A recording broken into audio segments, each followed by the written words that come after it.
Pag ikaw ay pangkaraniwan na negosyante ka, Jen. Opo. Si Nelson, negosyante ito eh.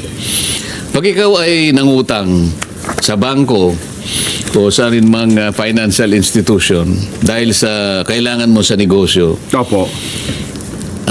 meron kang meron kang project study eh. Siyempre po, Alam mo automatic po na yan. ito kaya ka nangutang kapag ito ay naidagdag mo sa kapital mo, Sa iyong puhunan, opo. pagkakakitaan mo to, makakabayad ka na ng utang, kikita ka pa. Opo. Yun ang layunin ng lahat ng negosyo. Ang ating bansa din, ituring nating isang Isang malaking negosyo. negosyo. Opo. Dahil although sa atin, ang pagkakaiba lang, imbes na sabihin natin isang negosyo, isang mandato Opo. na kailangan nating pangalagaan ng bawat mamamayang Pilipino. Kaya gagawa tayo ng paraan.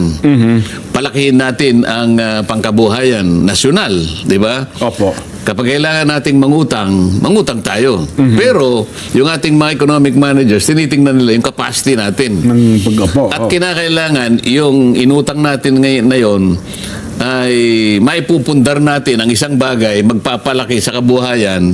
So pag mas malaki ang kabuhayan, mas malaki tayo, malaki ang buwis, mababayaran natin kaagad itong ating inutang. ating mga pagkakautang. Pero kapag wala tayong bayad na tayo ng bayad at hindi naman papalaki ng papalaki, parang negosyo din yan, Nelson eh. Oho.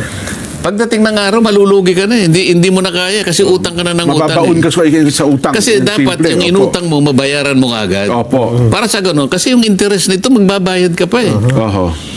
Ganun sana yung... ang nangyari kasi sa mga kamukha ng nangyari sa buhay natin, parte ng ating mga inutang dyan napunta pa sa mga kawatan, katiwalian. Yun ang mas masakit na magiging kalagayan ng isang bansa.